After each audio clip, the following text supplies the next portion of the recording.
Hello and a very warm welcome to ETStudios in this very special discussion powered by Exabeam in association with ETCISO. I'm your host Himanshi Tiwari, and for this particular session we are joined in by Swaran Singh, Regional Sales Manager at Exabeam, and Neeti Singh, Senior Director Global Security at Concentrix. Thank you so much for joining us today for this session. Hi, good afternoon. I come from Gurgaon, the millionth city of India, and I'm the sales leader for Exabeam. I take care of government and PSCs and based out of North.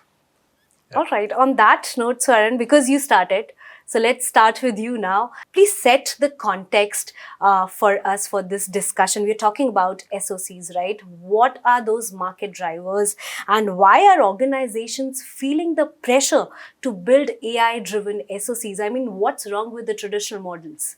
There is nothing wrong with the traditional models. They are working fine. The change that has happened in the society is in the entire ecosystem. I was sitting with Neeti outside and we were discussing what is the importance of having a gun. What will make you have that? Yeah. So the thing is that everyone around is roaming around that. So then you also need to equip with yourself with a similar architecture. So when we talk about cybersecurity, now with the compute getting cheaper and the compute reaching out to almost everyone, like even your mobile phone, or even if the small ring that I'm wearing. So everything is so accessible, the compute, and when the compute is so cheap and so available, it is very easy to run very heavy algorithms, which were very tough to run approximately when we talk about 6 years back or 7 years back. Yeah. So to equip yourself, your organization, to secure against the threats outside as well as inside, it is very important to have an AI-driven security operations center. All right. Yeah. All right. On that note, I would like to come to you, Neeti. We are talking about AI-driven SOCs, but when legacy SOCs, they adopt AI, what is that blind spot that they are missing? Sure. So see, first we need to understand the landscape, like my friend Swaran said here. There were about 6 billion malware attacks, about 2023, 24. And every 14 seconds, you're like practically hit by like a ransomware attack of that sort. Yeah. So in case you have like a legacy system, the volume and complexity of modern day cyber threat has increased so much that it's practically impossible for having manual systems only. And when you have an AI-driven system, then we're able to handle this volume and complexity with much ease. So I guess that's the ball changing or the changing game moment here. All right, and now let's get into the details. And starting with you, Swaran, let's talk about the architecture now. When we talk about AI-driven SOCs, what are those must-have components? Because I've heard about some of those, and as much as they are difficult to remember, I'm sure they are difficult to be explained as well. Okay, that's a very long question. We normally take 4 hours, to explain to a client. But since you are not buying, I'll just spend a couple. For anything to be AI enabled, see, we have been investing and implementing and like progressing on AI for a very long time now, approximately around 70 to 80 years. But these are some major breakthroughs that you are seeing in the industry, and that is the reason that everyone is talking about the AI. Coming back to the SOC, what are the most important components when we are talking about an AI-driven SOC? The number one is the capacity to collect all the data automatically, using AI again. So once all that data is collected, it is very important to correlate, like Neeti was saying, that it is impossible manually to correlate what all is happening, because the data has expanded exponentially in the past couple of years, and if we see, it is again going to be expanding exponentially, okay, not linearly. Yeah. So the first couple of things is AI has to be enabled in each and every step, and the most important one, we have collected, we have correlated, now what next? There has to be certain agentic element to it. What is agentic? Agentic means that AI is also allowed to take certain actions. Say for an example, your AC is running at 22 degrees Celsius. Okay. And as soon as it reaches 22, it takes a break. Yeah. Okay. So it takes an action. Yeah. It switches off the compressor and it rests for a while. Yeah. Okay. Saves you energy. In a similar way, when we talk about security operations center, there are known threats that has been there existing on this globe since like ages. So do we want to kind of give them or throw them at humans again and again? No. So the AI enabled SOC have to kind of understand that these are the known threats and let me block it or take remedial action automatically without reaching out to the agent, and only let me give very important things to the agent. So these are the crucial elements of a security operations center. Technically, if I would want to speak, the data collection, that has to be AI enabled. The correlation, that has to be AI enabled. The user entity behavior, okay, that has to be AI enabled. And once all these charters are done, the remedial action, or we call it as SOAR, that has to be AI enabled. So these are the 4 elements, and you cannot say that these are the crucial elements. These are now the by default elements of any security operations center. So gone are those days that we used to call one of these crucials. So these are very basic elements if someone would want to have a AI enabled SOC. All right, thank you for breaking it down for us in a very simple language. And on that note, I would like Neeti to come to this from an operational perspective. Like how much are things like data normalization, behavioral analytics or automation critical for designing an AI-powered SOC? I think excellent question and great inputs by my colleague and friend here. So, like he said, the first step is integration. And once you've collected, so you've got like EDRs of the world, which is endpoint detection and response systems, or cloud security, or threat intel. When you combine all of that, earlier what used to happen in the legacy side is that there would be a human being sitting and trying to correlate everything. And now with AI-enabled SOC, what we're able to do much better is the correlation part of it. So the fraud anomaly detection or a particular, so the correlations that are done by AI-powered SOC is definitely so much more faster response time, more accurate, and it's also able to streamline our workflows. I would say those are the 3 critical advantages of having an AI-powered SOC. All right, thank you so much. And on that note, see, no conversation is complete when we don't talk about examples, right? And real-world examples are so important for us as journalists as well. On that note, Swaran, I would like to come to you. If you can share any real-world example, where AI dramatically improved SOC outcomes, like if you can just explain us that. Yeah, sure. See, like in any industry, in fact, it might be yours also, it is very important to stay away from false news. Okay. So, that is the biggest task of ma'am, me, technology enablers like us, to kind of remove the false positive. We call them false positives. Okay. So when there are so many, say, how can I explain it? Like, each of your room has a doorbell. Okay. And you would not know which one to attend to. Okay. So that is why there is only one doorbell. And you know that now they are camera enabled also, that whether you have to open it or not.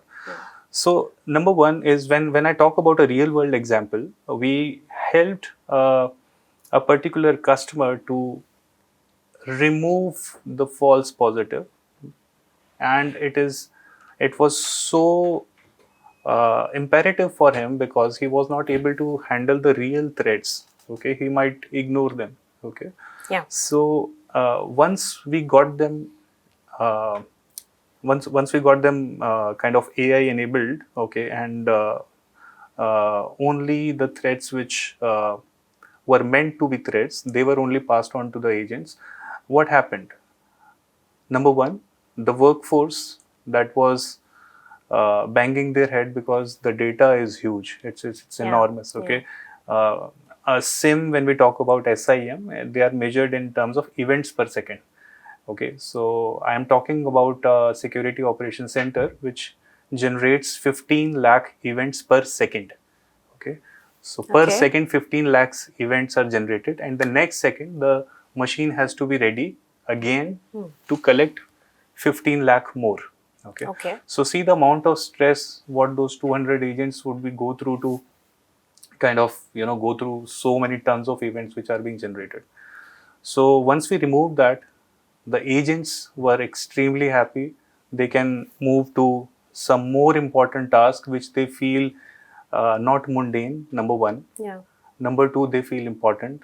Number three, obviously CSAT is important a lot of time, but in cybersecurity, ESAT is also very important, because think about a pilot who has not slept for 6 days. Would you want to get into that plane? No, right? Yeah. So they are managing the entire security of the organization. And once we rectified these very simple problems, they are not required to look into those not relevant events, right?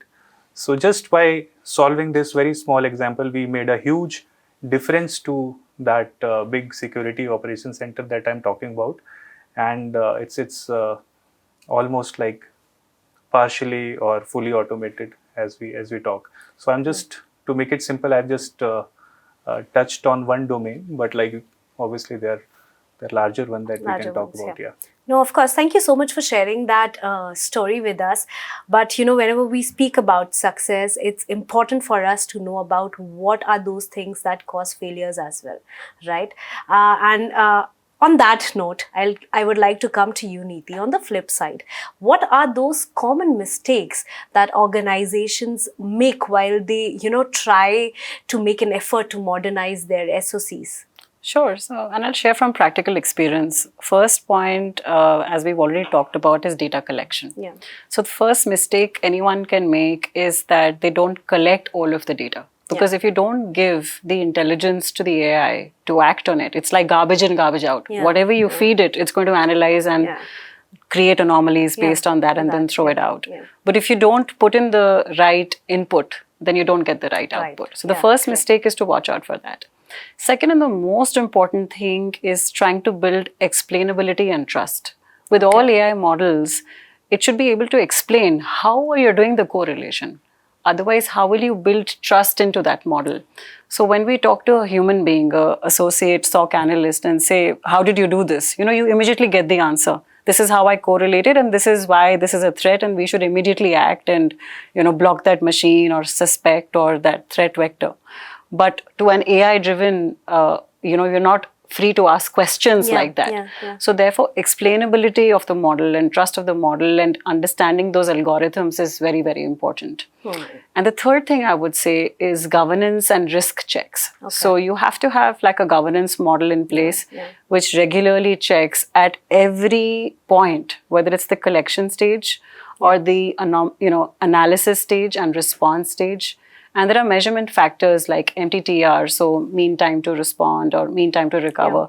So there are certain measurement factors that are available to measure the success of such programs. Well, thank you so much, Neeti. Whenever we speak about AI, governance is one topic that has to come in anyhow, be it in cybersecurity, be it in any other segment in the world, right? And on that note, Saran, also when we speak about AI, we also speak about our workforce, right? So when we talk about AI in SOC, how are the roles of security analysts in the SOC are changing? And are you seeing any new roles emerging in this space? Well, yes. Whenever in a day we start giving our mundane activities to probably a machine or probably, outsource it to a driver for that matter, or someone like, all the mundane activities that happen every day. Okay. So as a person, you can focus on more creative things. Creative aspects, What you actually would want to do. Okay. Your aspirations would grow. You would not just want to be someone like, say for an example, I remember back in the days, people called the contact center of Airtel, or for that matter a bank or any, just to ask their balance. You remember those days, right? Maybe not for you, but for us, No, of course, so think about that person who is sitting behind the desk, someone would call and he will ask, 10 different questions to make sure he is that guy. Yeah. And then spend 10 minutes just to tell him the balance. Yeah. And trust me, 85% of those calls were that only. Yeah. Okay. Now, suddenly, when that thing is automated and it's gone, it just happened via DTMF now with a visual IVR, and now like no one even checks that. Think about that agent that he can work on probably a customer satisfaction, market dynamics, and all those other things. Similarly, in a security operations center, however complex it may sound, there is a certain process and guidelines with which an analyst had to operate. Yeah. I'm talking about still also, Yeah. but if I talk about 6-7 years back, there was a particular guideline on if this is a sort of an incident, these are the key things that you have to do, and this is the final outcome that you can do that inform this particular individual, Yeah. or close this ticket, or give Yeah. this ticket, or escalate this ticket, or whatever. So all said and done, he was feeling like, whilst he was the most critical part of any organization, but if you ask from him what he was doing, he was just opening and closing the tickets. Now, if you will ask any SOC analyst, they now aspire to be SOC engineers. Okay. Now they Yeah. would want to be AI specialist. Yeah. Now they would want to be several other things what they actually aspire to be. Yeah. So, this has actually taken out that mundanity. Like Yeah. I read somewhere, like, constancy is the work of machine and fools. So we gave all that constant problems Yeah. to the machine. They do it more accurately. They do it more faster. They have taken that entire mundanity from the entire routine of the SOC analyst and given him an opportunity to grow. Yeah. Yeah. So I would say that a lot of new roles are being created. Yeah. And now again, Niti and me were having this discussion outside, that AI has given open grounds to the entire globe to kind of progress and grow. Yeah. The reason is they are not required to know a specific language. They are not required to know a specific syntax. Even my son is in 10th grade. He uses it in a more efficient manner than I. Yeah. Okay. Yeah. So that barrier has gone now. It has given the people a lot of opportunity. So it's a win-win for everyone, I would say. All right. While you were talking about the new roles emerging, there has been a lot of chatter around jobs being redundant, right? And while you are talking about how you are actually reducing the transactional workload from employees and, for them to be more productive and more creative, I think that finishes, or that at least, asks me, or that with that point, I want to ask actually both of you on that note. Let's talk about skills to avoid any jobs being redundant. We need a mindset shift, right? We also need new skills to be able to work together with AI, as you were talking about, like your son is using AI better than you, right? So on that note, you need to develop a few new skills to be able to work more productively with AI, basically hand in hand with AI. On that note, Neeti, I would like for you to come in. What are those skills and what are those mindset shifts that are required for security people or security workforce to thrive in the current AI-driven market? No, absolutely. I think great question. So, see, security in general otherwise also operates at 3 levels: operational, tactical, and strategic. Now, what we're trying to say, and in the last 15-20 minutes, we've all discussed that we're trying to automate the operational side of things where the volume game is high. Yeah. So definitely the need for higher order skills and thinking, whether it is at the tactical layer or at the strategic layer, that therefore becomes very important. Yeah. So it's important to be able to think at a 30,000 feet level, and then look at higher order thinking skills, creativity, analytics, innovation. So I think those are the areas. And then I was reading somewhere, and I think they very beautifully said that it's not AI that's going to cost you the job. Yeah. You know, it's really that you not knowing and having the ability to, or the willingness to Yeah. learn about AI is what is going to cost it. So I think it's very important to stay willing, stay current, stay in touch with the market dynamics, and be willing to upgrade yourself. Yeah. And as long as you can do that, trust me, jobs are only going to come more and more. They're not going anywhere. And if you see, Google it, like, I am like, not a missionary to this information, but for the next 5 years or for the next 10 years, it says that like we are short of cybersecurity engineers, and we are short of 2 lakh, 3 lakh, 10 lakh, and like, it's shortage and shortage. So even if like, we face any attrition, like, back in the days when I was managing a SOC, even if when we face an attrition, we used to hire anyone, just like, we thought that like, rather than waiting for 6-7 months to replace that guy, it's so hard to get a security person at this point of time. So so I would not probably, entertain is a very strong word, but still, like, I would not entertain this question that AI is eating cybersecurity jobs.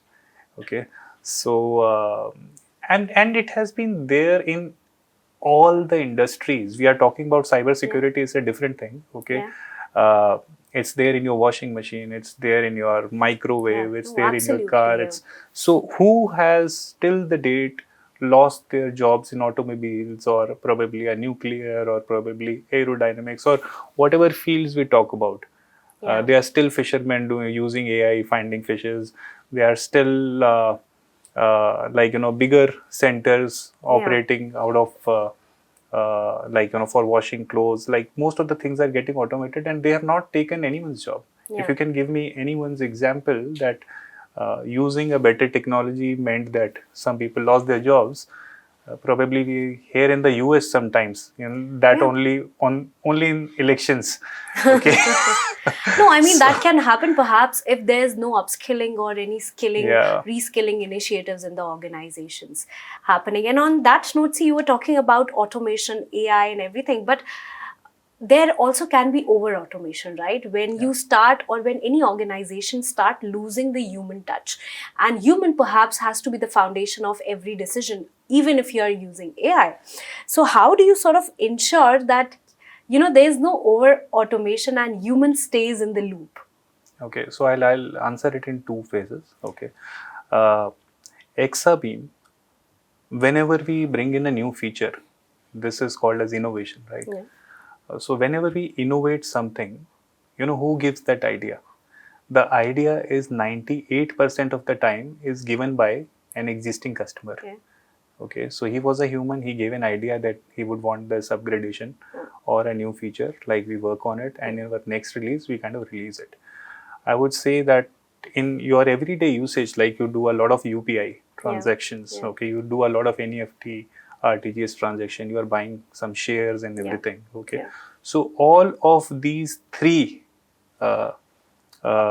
technologies uses Exabeam as their security operations center, and I am proud to say that we are guarding each and everything of your UPI transactions or NEFT or your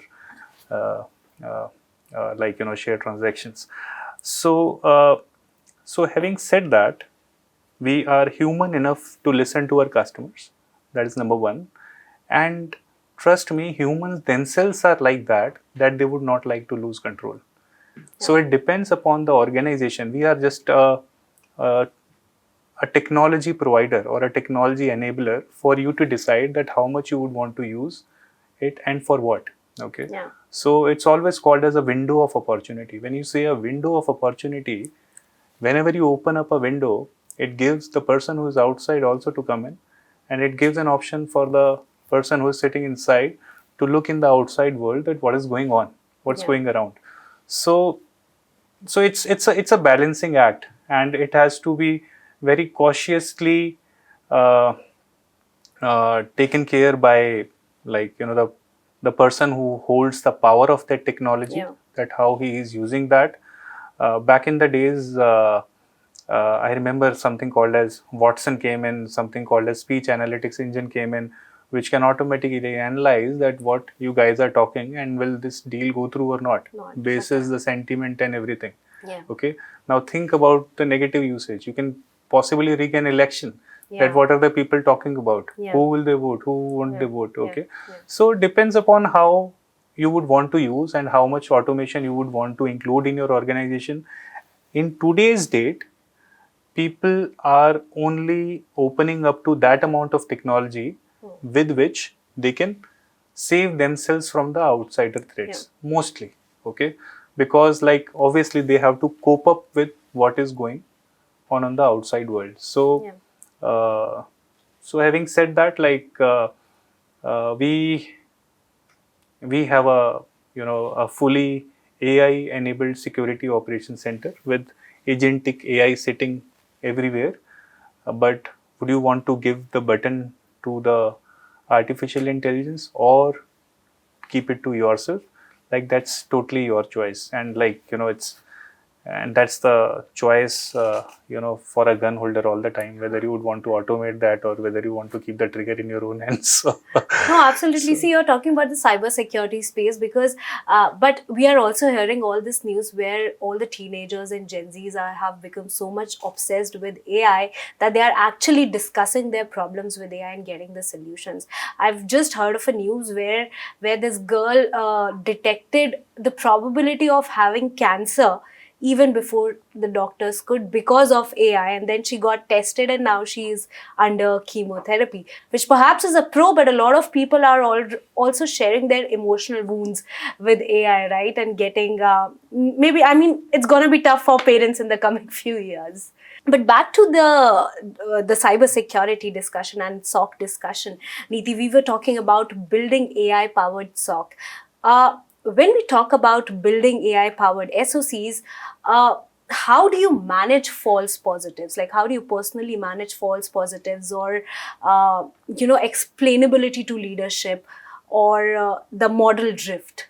No, absolutely. I think explainability, right? It's very important. So we make sure that we are auditing and assessing the AI model that we've put in place. We give it to certain use cases.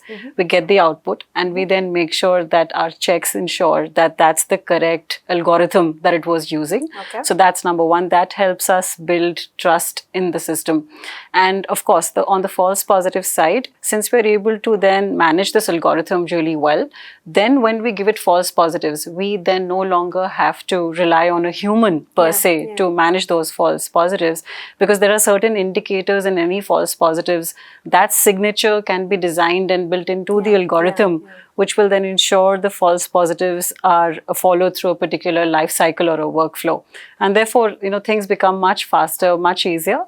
But I think, as we were discussing just a minute ago, it's really still critical to understand that human in the loop is always going to be important, right? And we're the ones who are going to be checking the system. We're the ones who are going to be deploying the system. And then, of course, I think Saran has repeatedly stated in the conversation that mundane tasks, right? So those are given, to AI. And for the more intelligent and the more innovative and actual true threat hunting stuff, then more complex stuff comes to the human. So human beings are, of course, still going to be always in the loop and definitely will have an upper hand. And it's more of AI assisted rather than AI driven. SOC is what I would like to say. And on that note, Saran, please come in. That are we not seeing fully autonomous SOC in the upcoming 5 years? Like, we are talking about human loop, we are talking about that there's going to be human. So would it be a fully autonomous SOC in the upcoming few years? Okay, so I just heard the word AI assisted. So AI assistance is like probably, you open any website, there is a chatbot, and you type something, it gives you some very good answers, and then you can use them in your current work, current page. What we recently launched around 6-7 months back was AI orchestrated. So when you talk about AI orchestrated, it automatically sends what has to be done. You throw anything at the AI. Okay, you can ask it verbally or you can type in over there. Right from all this development of AI, they are now understanding a larger process. Initially, AI was used for 1, 2, 3 process. Now, like they can stitch all those processes, and they can give you the final result. So what is the final result? The final result is an email to a CISO or email to a CFO or email to a CEO. Okay, that this is my week's blah blah blah, and these were the threats, these were remediated, this was that. So while we are talking, like we already have deployed this in various states and ministries. So it was a very tough task for a person to write a similar incident in 3 different languages. Yeah. Like for a CISO, he used to make a different sort of an email. For a CTO, that same information was to be articulated in a different format, which feel nice to the CTO. And the same, when the CEO wants to read, he would want to understand in fair language that what does this mean. So now, as soon as we close the week, the AI gets up, articulates the entire important tickets that were closed, will make a summary in the language for the CTO, in the language for the CISO, and in the language for the CEO. And automatically that email will, since everyone wants a human touch, the human who was supposed to send those reports will closely have, or maybe not closely have, a final look, and then he will click on the send and all those emails will be sent. So this SOC in today's date is AI assisted, enabled, and orchestrated. The AI orchestrate right from the collection to the final delivery is where we are at this point of time, which is like around a year back technology, and you are considered obsolete in the world of IT if you do not release a next launch in next 6 months. So a phone is obsolete if iPhone 17, 18, 19 is not there. Any technology like these are the new drivers that are there in the industry. So answering directly to your question, we are ready with that fully AI enabled agentless SOC. The choice is always with the customer, and we also feel that if everything would be AI enabled, who would actually improve it? Because AI cannot have fresh ideas. AI can have all those ideas what are already fed in them, and the permutation combination will always flash through those ideas, and it will be then limited. The new ideas are only difference that a human and a machine has. So we can have some ideas even when there is not supporting ideas to this upcoming idea. So yes, both from the technology enabler or the technology service provider standpoint and from the customer standpoint, unless we complement each other as a human race, that is what has improved the competition in between. All the humans have taken or brought us here we are. So yes, we would always like to be there and would have to have the final control with us. So yeah.